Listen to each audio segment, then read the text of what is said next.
Thanks so much for that introduction, and thank you all for being here. I've learned so much from the last two panelists. I just want to add a bit to try to contextualize some of the issues that we're now seeing around press freedom, in particular in China, and kind of how do we get to this point where things are about as bad as they've been, I think, in memory.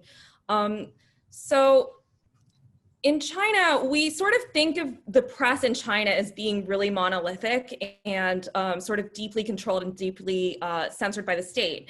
And the reality is, prior to the Xi Jinping era, there was a lot more kind of tolerance and diversity of thought in the media than there is today. So you can trace this kind of recent history of the press in China back to 1992. And it was that year that Deng Xiaoping, who was then the top leader of China, went on this kind of landmark tour of the south of China to provinces like Guangdong, which are known for their kind of like relative openness in the Chinese context. And it was during that tour that he coined a phrase.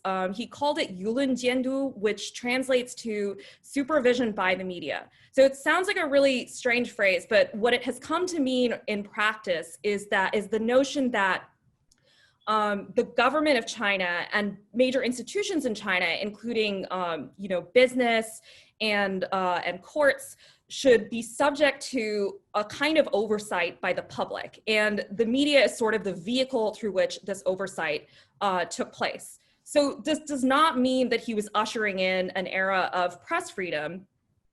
But having said that, if you think about the message behind supervision by public opinion, supervision by the media, it sounds remarkably like what we would think of as the fourth estate in the United States, or in other countries where you have a more robust freedom of the press, where the press plays a greater role with oversight. So what happened in the era after that 1992 speech was that media organizations in China and journalists, which includes both journalists that are working for state-sanctioned media and state mouthpieces, as well as journalists that were working for Chinese media that was relatively independent, privately owned, or even partially owned by the state. All of these different types of journalists found themselves being able to embark on a slightly greater purview of subjects. So they couldn't necessarily write about things like democratization, about human rights abuses in places like Tibet, about issues like Taiwanese independence, for instance. There were lots of subjects like that were off limits, but they were able to report on all kinds of other subjects, ranging from corruption by local officials, environmental degradation, even public health issues. So for instance, if you were a journalist in China in the late 90s and the early 2000s, if you were working at a newspaper, at the province level, or at like a newspaper in a second or third tier city, you might not be able to write an expose of a corrupt official in your own town, but you could do it in the next province over. And because of the way censorship worked and the way that blowback worked for journalists, people could find methods like that would insulate them from major repercussions by the state. So this continued for a long time, and it produced a lot of really remarkable investigative work done by Chinese journalists about their country and their communities. There were groundbreaking investigations during this period about the rise of air pollution and pollution of waterways, of rising corruption in the criminal justice system, including about the death penalty, that has resulted even in reforms today where, the central government is going after, claims to be going after people who have been wrongfully incarcerated. So that period of kind of relative and tentative openness really hit a roadblock right around 2012, and that was the year that Xi Jinping came to power. So now that we have Xi Jinping as president for life, it's kind of hard to think back upon that time and think about, what were we really thinking during that period about what his administration would be like. And I think prior to him coming to power, there were people on both sides. Because there was so little known about Chinese leaders and about Xi Jinping in particular, there were a lot of people that expected that this trajectory of openness, in tandem with China's greater economic openness and economic interdependence on the rest of the world, including the United States, thought that Xi Jinping would bring about an era of political reforms, if not political change. And there were other people that, thought that the opposite would happen. And as it turns out, the pessimists sort of had it right. And the first kind of harbinger that Xi Jinping would not necessarily be good for openness in China came in 2013 during the New Year holiday in China. And what happened that year was that there was a newspaper called Southern Weekly, which in China is one of the sort of best known publications catering to intellectuals all across the country, sort of known for, both its thoughtful editorials as well as its, its in-depth investigations of all kinds of subjects. So Southern Weekly had this tradition that every year they would publish, an editorial around the New Year, the Chinese New Year. And that year, they published an editorial. This was right after Xi Jinping had come to power just a few months before. And the editorial originally said that they were going to call for a revitalization of human rights in China and an intention to constitutionalism in China and the curtailment of the excessive use of government power. So these are all, to think about this happening in today's China is it's really unthinkable. And what they did is quite remarkable, but they were not calling for, an overthrow of the government. They were not directly criticizing the top leaders. They were not calling for democratization, for instance, right? They were just calling for an adherence to China's own constitution. So the writers and editors who had, composed this editorial, they finished off the publication, they put the paper to bed, and then they went to sleep. And then the next morning when they woke up and they saw the paper, they realized that the local propaganda department had completely changed this piece. They had changed the headline and they had changed the entire body of the text, and they had completely sort of sanitized it. And in response to that, much of the staff of the newspaper, first of all, they went on strike for 4 days. And there was a sort of widespread, social media kind of uproar about what had happened. And I remember I had come to China in 2012 to start working as a journalist for Reuters. And this was one of the first instances that I had seen as a working journalist of civic unrest. And even in Beijing, people were sort of protesting this. And what has happened in the years since has made this little incident that happened in 2013 all the more remarkable. And when we look back on this, it's an indication of what has been lost in China. Not just what has been lost because of the Communist Party coming to power in 1949, but what has even been lost in our memory, in the memory of the last 10 years.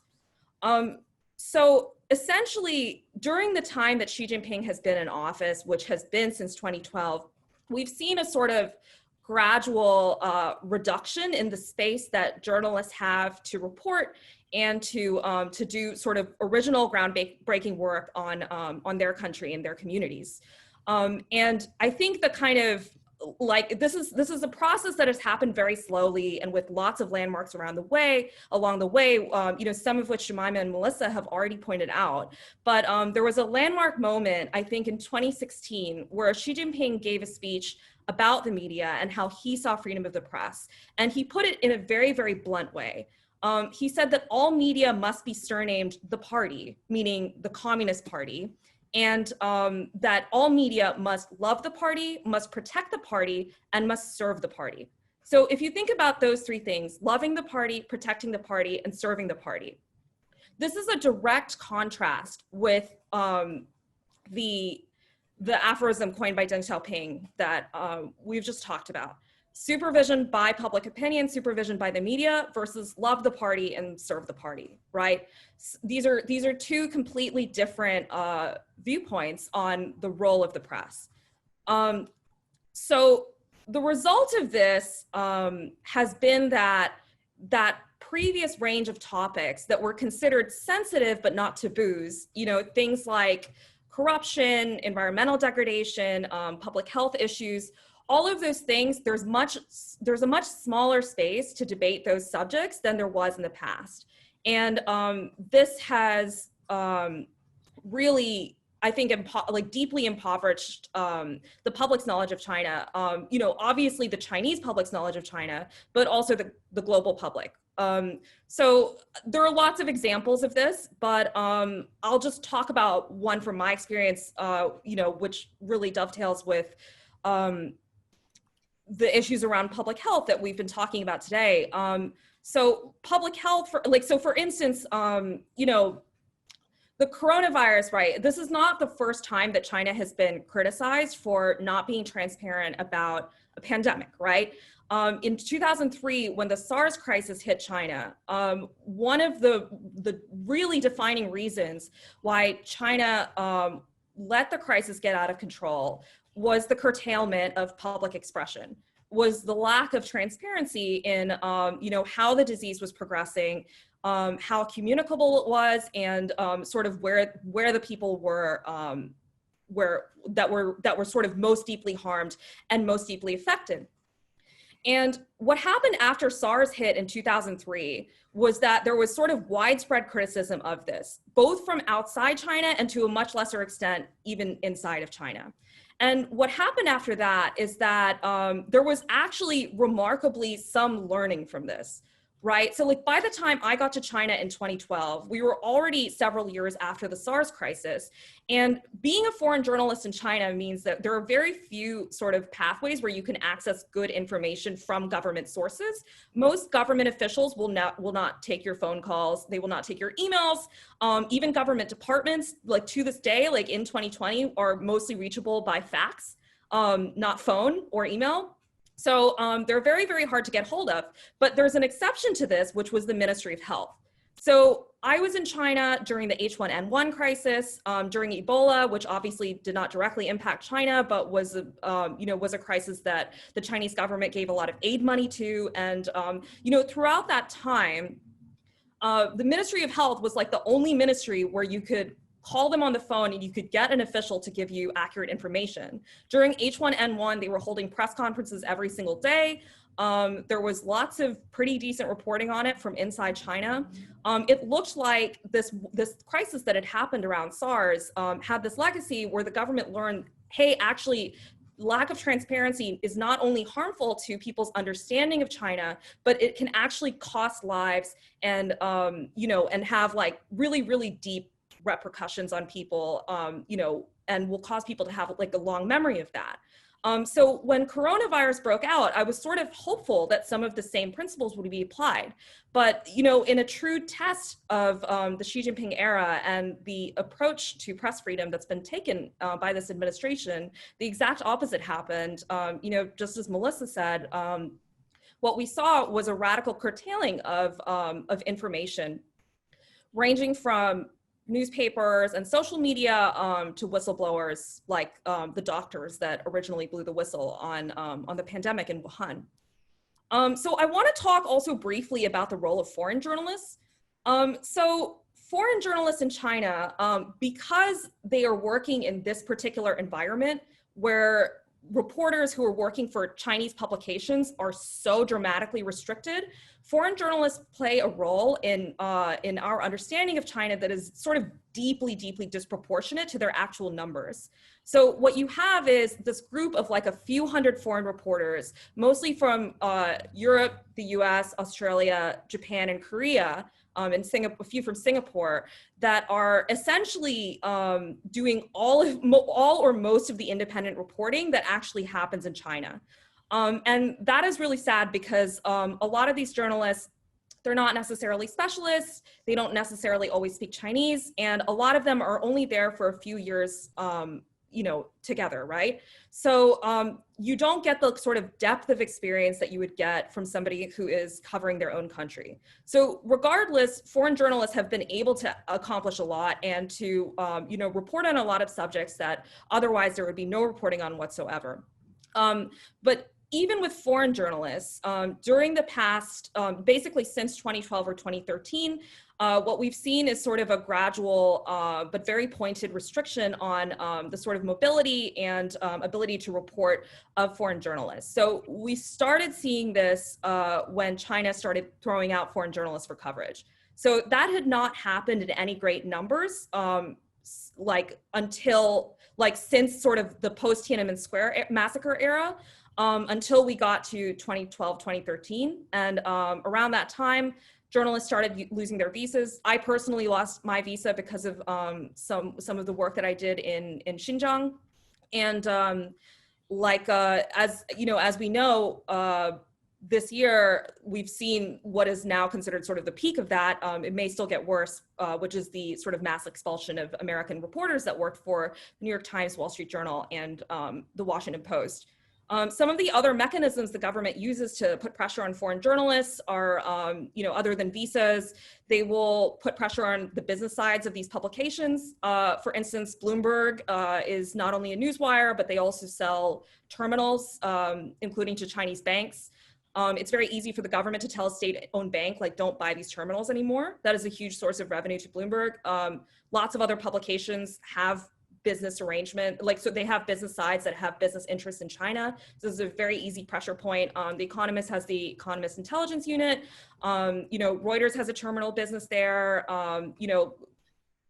Publications like the New York Times, the Wall Street Journal have Chinese language publications that are located in China. This is not to pick on any of them, but it is to say that this is a sort of clear avenue for pressure.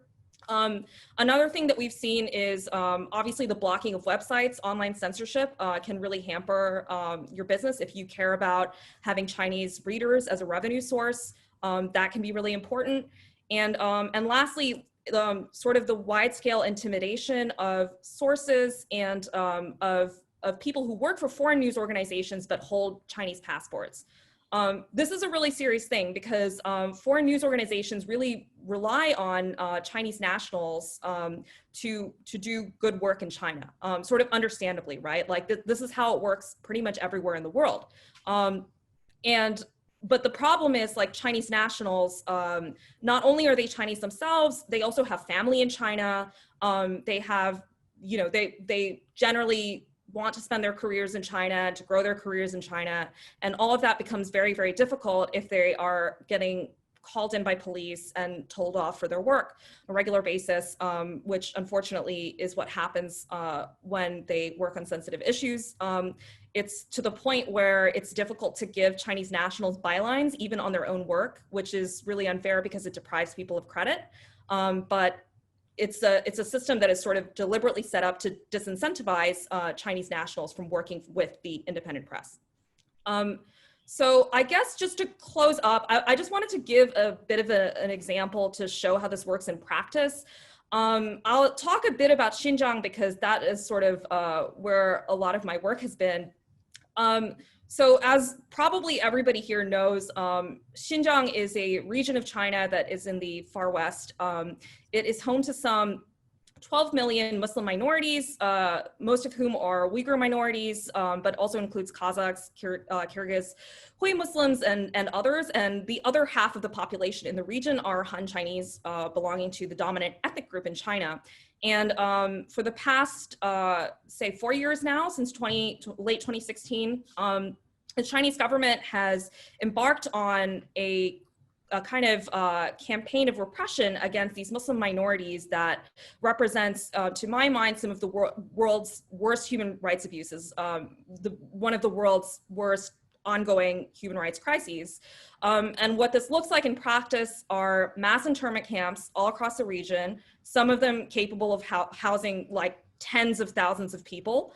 That Muslim minorities are being funneled into, and an atmosphere of really, really draconian surveillance. The surveillance measures that Jemimah described are only like as she said, like these are only a shadow of what minority groups in China have to deal with, as repressive as they are to just about everybody. So Xinjiang, for instance, is considered a taboo subject, right, for Chinese journalists who are, particularly those who are writing for state media. So Chinese journalists, when they visit Xinjiang, generally speaking, it will be on a state tour. What they write will be heavily constrained. So on top of that, you have foreign reporters, right? So foreign reporters, when you actually visit the region, you can visit it openly. You can just book a flight and go there. But once you get off the flight, what happens is you'll either be met by police officers at the airport, or if you're not, you'll hit a checkpoint or check into a hotel, at which point you'll have to give your passport. Your passport has a journalist visa in it. And that means that you will likely be met again by police officers. You may be detained. There are reporters who have been detained overnight, who have been deprived of sleep. And if you're not detained, you may just be followed. So the purpose of a police officer following you as you move around Xinjiang and try to visit concentration camps, as you try to talk to people, is not, in my opinion, it's not chiefly to intimidate you, the foreign journalist, but is to intimidate anybody who would cooperate with you. So if you're going to try to speak to a shopkeeper to see what they have experienced, there is no way that they're going to talk to you in an environment where somebody may be eavesdropping on this conversation, or may simply just be aware that this person cooperated with a journalist. And we have seen this over and over and over again in Xinjiang. I remember in the early months of the crackdown, before we really knew how bad it had become, there was a pair of journalists who had gone from one of the wire services, and they had worked with a local driver to drive across the countryside. And on the last day of their trip, the driver said that he was going to be sent for re-education. So if you think about that, this is sort of the lowest level of cooperation that you can have. This is not someone who's going to be quoted in a story. He's simply somebody who was driving around journalists. So in this environment, it becomes very, very difficult to get information out. And what we've seen in Xinjiang is sort of like a flow of information about the region that has just gotten worse and worse and worse, from surveillance to mass internment. Now we're seeing reports about sterilization of women, about forced abortions, about forced labor in factories, including in other parts of China. And what happens is all of these bits of information, they appear on a lag because they're coming from people who have already managed to leave the country, which represents a tiny, tiny minority of people. So if you compare this to other human rights crises around the world, right, to things like the conflict in Syria, the Rohingya genocide, in almost all of these other situations, what you have is not only international media, but you have people that have been directly impacted by the crisis or are living in the region, able to get their perspective out through social media, through photos and videos and text. You have these people writing also for international publications. And, particularly in places like Syria, cell phone footage has played such a huge role in the global understanding of the crisis and of human rights atrocities in the region, even when access to independent investigators has been really, really bad. And in Xinjiang, you just don't have any of that. This is an environment where people are being sent to internment camps for sending a private message on WhatsApp. So let alone sending a public message on Weibo or using a VPN to get on Twitter. So what you have is, this is a story that has now been, whatever we know about this crisis has mostly been uncovered by, a handful of outsiders, people like human rights researchers, academics, journalists, and government officials. And the result of that has been, again, that our knowledge of this crisis, which again is not only one of the world's worst human rights crises, but is being perpetrated by an incredibly powerful country, the world's second largest economy, and one of the world's great military powers. Our knowledge of what's happening there has been deeply impoverished. We're only able to see a kind of fraction of what is really going on. And to my mind, for those of us who care about human rights, this is the chief reason that we should care about freedom of expression in China, because this is a situation where the lack of transparency is not only impacting people in China who deserve to know more about their country, but is also impacting all of us when we think about how do we engage with China in this, this current world order, like how do we deal with China in diplomatic context and in economic context in terms of trade. So I'll leave it there. I'm very happy to take your questions.